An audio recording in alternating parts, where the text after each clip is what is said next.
So what did Baker Mayfield figure out in a few hours? What Matthew Stafford couldn't do in a full season? That's coming up next on Locked On Rams. You are Locked On Rams, your daily Los Angeles Rams podcast. Part of the Locked On Podcast Network, your team every day.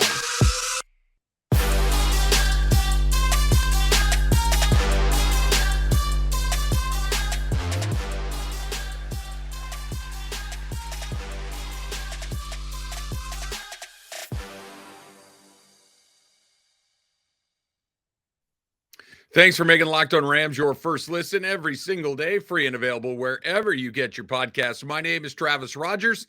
Thanks for making us a part of what you do each and every day. I would ask that you click that subscribe button in your podcast feed. That way you make sure you get your Rams content each and every day. I would also suggest that you go on over to our Locked On Rams YouTube page where you can take in the podcast that way as well. We can flip it on in the background and make your dinner or do whatever it is you're doing, and you can get all of this wonderful Rams content. And if you want to see my lovely face, you can do that as well. Maybe that's not a great reason to do it, but you understand. Not only do I host the Locked On Rams pod, but I also host the Rams pre, half, and post-game show right there on their flagship station, ESPN 710, right here in Los Angeles. We get the pregame show going 2 hours before kickoff, so Monday Night Football will get you started about 3:15 before the Packers and the Rams get going from Lambeau Field. And then right after that, Kirk Morrison and I are back with our Rams post-game show as well. So check that out. Plus, I host the Travis and Sliwa show each day on the very same 710 ESPN, 10 a.m. to 1 p.m. To get your day started with. We talk a lot of Rams there too, so that's a great way to do that as well. Here's what's coming up on the show today. Some good news for Matthew Stafford. They're heading into the offseason that I think will set him up for some success going into next season. That's just a couple of minutes away. Baker Mayfield, award-winning Rams quarterback. Fact, that's something that actually took place. That's just a handful of minutes away as well. But let's start with this. Let me remind you that today's episode of Locked On Rams is brought to you by BetOnline. BetOnline has you covered this season with more props, odds, and lines than ever before.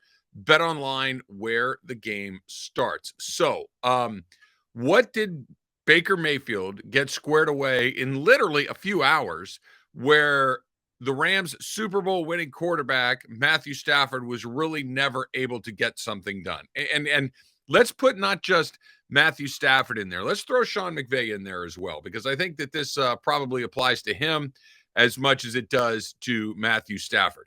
What I'm talking about is Baker Mayfield goes from Carolina, flies across the country, lands in LA, picks up the playbook, and figures out how to get every offensive player involved in the span of, 20 some odd hours, and then goes into the game and has rhythm and confidence with some of those guys right out of the chute. So what are you talking about, Trav? Let me explain it to you. Coming into the Mayfield game, and that's what we're going to know it as from this point forward, and maybe it's the only Mayfield game that we're ever talking about in Rams history, but at least we had one along the way. Coming into the Mayfield game was Tutu, Atwell, and Ben Skowronek, not just buried on the depth chart. Skowronek got some snaps and had a few catches here and there, but really were not a part of anything that the Rams were doing on a regular basis. Coming into the game, Tutu Atwell on the season had 6 catches for 187 yards. Okay? 6 catches, 187 yards. 2 of those catches were big chunk plays down the field. So, and both of them over 50 yards. So let's just round that off. So basically he had 4 catches for 87 yards in his Rams career. Okay? 4 catches, 87, 2 big plays too. So they count, but my point is not a regular, just big home run balls, and that was about it. He comes in and he plays with Baker Mayfield, and in one afternoon at SoFi Stadium against the Raiders, he catches 5 more passes for 50 yards. He basically does his entire career's worth of work in one night. And Baker Mayfield had no preconceived notions. He's dropping back. He's looking for the open guy. Boom, there it is. Throw the ball, bang, catch. All right, on to the next play. That's it. He went from 6 catches for 187 yards and added 5 more catches for 50 more yards. Nearly doubled his reception total, doubled his career total in one night, and added nearly a quarter of his yards over a quarter of a yards in one night. An extraordinary performance from Tutu Atwell. And you got to say to yourself, why did that take so long? Hold on to that thought. We'll come back to it in a second. Ben Skowronek, more involved than Tutu Atwell had been up until this point in his career, but not by a huge margin. Tutu Atwell at this point, Ben Skowronek at this point had caught 29 passes coming into the Raider game and caught 29 passes for 284 yards, a very modest amount of production. Obviously, was not the featured receiver. That's Cooper Kupp. Was not the number 2 receiver. That would be Allen Robinson. And was not the number 3 receiver. That would be Van Jefferson. But knowing that Van Jefferson missed the time that he did, knowing that Cooper Kupp has missed the time that he has, knowing that Allen Robinson was so wildly uninvolved in the offense really the entire season, 29 catches for 289 yards or 84 yards is a pretty modest amount of production. Fast forward to the Raider game. Baker Mayfield finds him 7 times for 89 yards, including the pass that sets up the game-winning pass, right? The one where Skowronek goes up and above 2 defenders, wrestles the ball away, comes down, puts the Rams in a position to win the game. That would be 12 catches for 139 yards in one game to 2 guys that were not involved in the offense really at all the entire season. That's not on Baker Mayfield. That's on Matthew Stafford. That's on Sean McVay. Part of it is that some of the things that I just mentioned, namely, there's no Cooper Kupp, there's no Allen Robinson. Tyler Higbee has been absent really the entire season, not from a physical absence, but just from a production absence, mostly because they got to keep him in as an offensive lineman at this point. But Baker Mayfield, because he doesn't have these guys and because there are no preconceived notions, it's just I'm throwing it to the open guy. 12 catches, 139 yards to 2 guys that had nothing going all season long. That's on McVay for not getting those guys involved. That's on Stafford for not getting those guys involved. And I get it. They're not great players. These are not guys that are going to go make a bunch of Pro Bowls and be the backbone of a Super Bowl winning team. But what it did prove is that they can be useful NFL players. They can get you some offensive production. They can score some points. They are guys that you have to defend. They are guys that can draw another defender. It's not just snap the ball, where's number 10, throw it to number 10, he gets tackled, go run the next play and do it all over again and do it all over again and do it all over again. This proved that the Rams offense can function. Give the credit to Baker Mayfield. Give the credit to Atwell. Give the credit to Skowronek. And as far as McVay and Stafford go, I don't know, man. That is, I think, a really pointed criticism of them being so locked in on one guy. And I get it. I understand that this thing has been a bust from the opening bell as far as the offensive line goes. But Baker Mayfield got it. And look, I understand that I'm on the Baker Mayfield high still. I'm well aware. Okay. I understand that the come down from the Baker Mayfield experience is probably not going to be great. I'm well aware. I know it's coming. I'm not a lunatic. Okay. But my point is, for a day, it worked. So why for a day couldn't it have worked with some of those other guys? I think that's the question that I'm asking.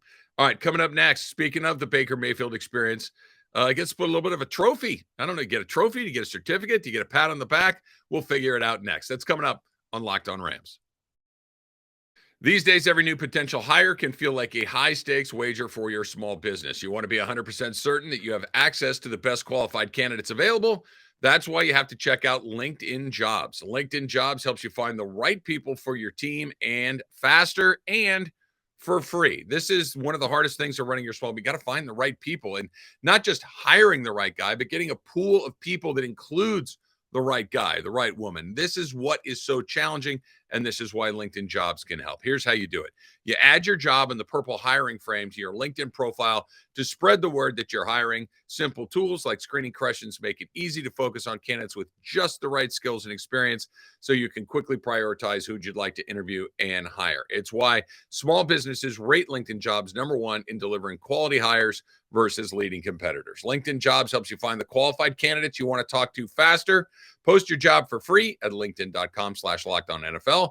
That's linkedin.com/LockedOnNFL to post your job for free. Terms and conditions apply. Thanks for making Locked On Rams your first listen today. For your second listen, check out Locked On Sports today. From the games that matter the most to the biggest stories in sports, go beyond the scoreboard and behind the scenes with local experts and insights only Locked On can provide. Locked On Sports today, available on this app, YouTube, and wherever you get your podcast.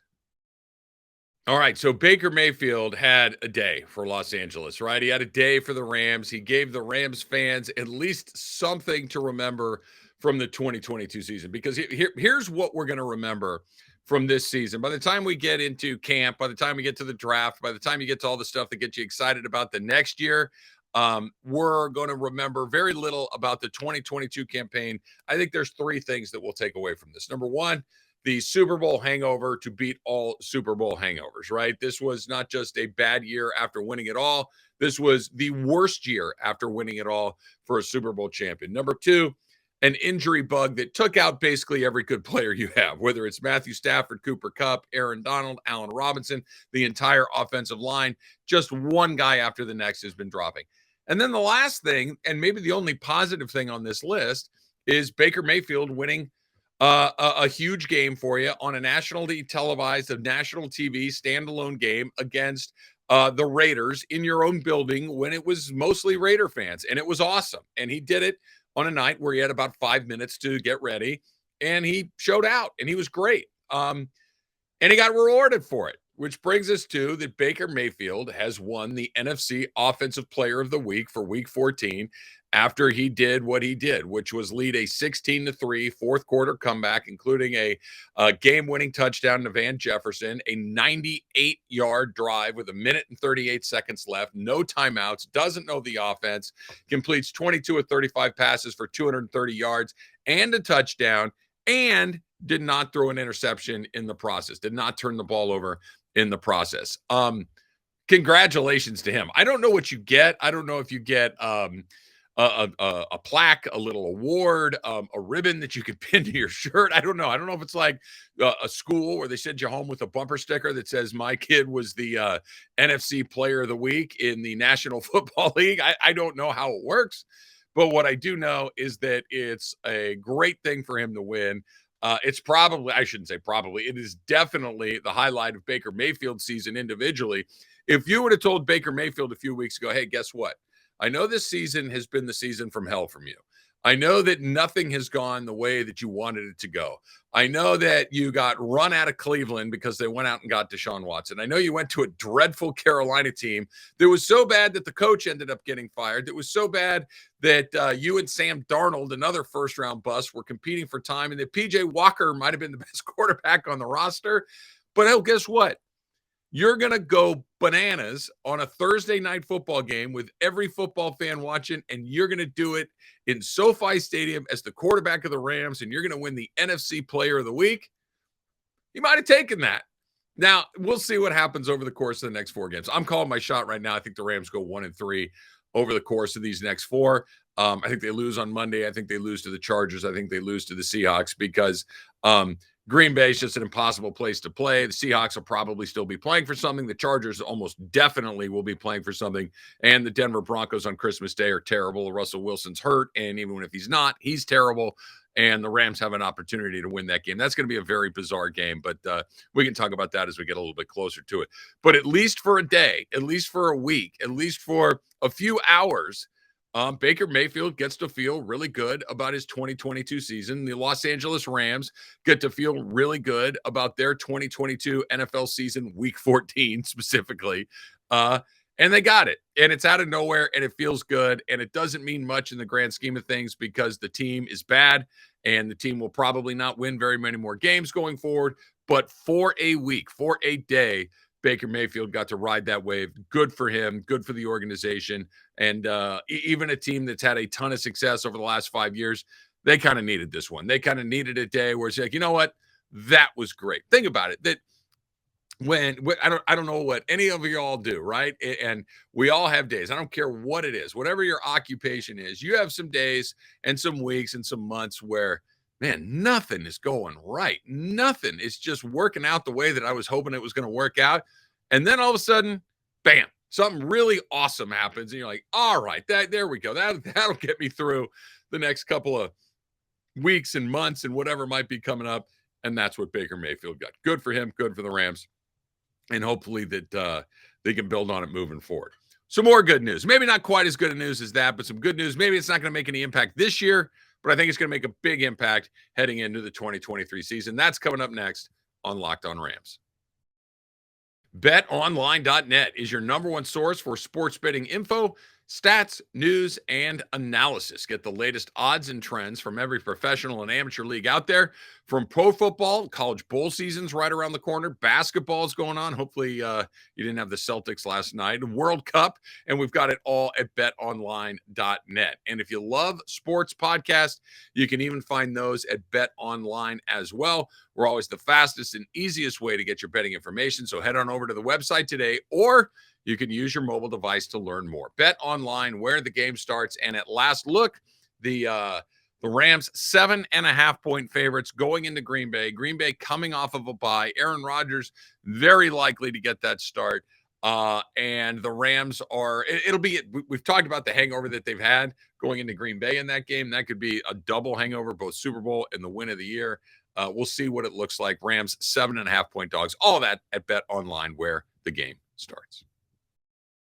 Thanks for making Locked On Rams your first listen every single day. My name is Travis Rogers. You can follow me on Twitter at Travis Rogers as well. You can see it right there on your screen, and always a good way to get your Rams content as well. All right, so let's start with some more good news. And really, the Rams have been in this mode for a while now, right? And what I'm talking about is the evaluation period, the who do we have, who do we not have, who do we want to keep, who do we not care if we lose, where do we have needs, where are we pretty deep, et cetera, et cetera, et cetera. And perhaps most importantly, let's see how healthy we can get between now and the start of next season. And that's why they said that Cooper Kupp is not coming back. Right. That was pretty obvious. That's why I'd still be incredibly surprised if you saw Aaron Donald at some point before the end of the season. I would not be shocked if between now and the end of the line, if guys like Jalen Ramsey and Bobby Wagner do not take the field every single game. We'll see how that goes. But with the injury front, some good news. Matthew Stafford, according to Sean McVay and the team, will not require any sort of offseason surgery to get ready. We know he has the neck contusion. There's always been rumors about his elbow, that it was more like a pitching injury. But according to McVay, they do not think that he's going to need any offseason surgeries or procedures, which means that he's going to be good to go. Knocking on wood right now, anything can happen to anybody at any time. But Matthew Stafford, it was a weird offseason for him. They win the Super Bowl, but really from the end of that until the start of OTAs and the start of training camp and then the beginning of the regular season was, hey, what's up with his elbow? Hey, what's up with his elbow? Is his elbow going to be okay? Can he make all the throws? Well, we're not going to use him in practice. We're not going to use him in camp. We're not going to use him here. We're not going to use him there. Okay, and then the season starts, and it was such a busted year that it was really difficult to evaluate him in any meaningful way for the majority of the season. There were only a few times where he had enough time to kind of evaluate what was going on, and then he's just throwing it to Cooper Kupp over and over again. I don't even know if Matthew Stafford is healthy or not. I know that he's got a neck contusion. I know that he got his head hit a few times, went in a concussion protocol at least once, as we know.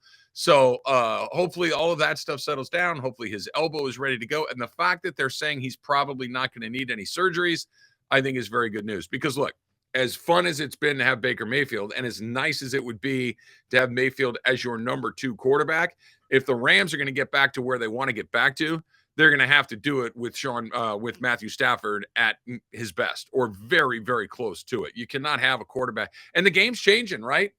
He's not a particularly mobile guy. He's more of a pocket guy. He's a tough guy. He's a good guy. He's a smart guy. He's make every throw. But you're seeing how this kind of works in the league now, that the very best quarterbacks in this league can do all the things I just suggested with Matthew Stafford, but they can also extend a play for an extra second or two. They can also pick up a first down with their legs. Not that they're running quarterbacks like Michael Vick necessarily, but they're more like running quarterbacks like Justin Herbert or Patrick Mahomes or Josh Allen, who can pick something up if they have to have it. And then the second they get it, they get down on the ground. You don't get to hit them, et cetera, et cetera. I think that's probably something that you're not going to get with Matthew Stafford. So if he's just going to give you the first thing, he better give you that first thing at the very highest level. And he can only do that if he's healthy. Hopefully by the time we get to the beginning of next year, he's healthy and ready to go. All right, that's going to do it for this edition of Locked On Rams. Thanks for making it your first listen. Now for your next listen, check out the Locked On Sports Today pod. Biggest stories of the day, instant reactions, big game recaps, and the take of the day. It's available on the Odyssey app, YouTube, and wherever you get your podcasts. Until next time, whose house? It's Locked On Rams house.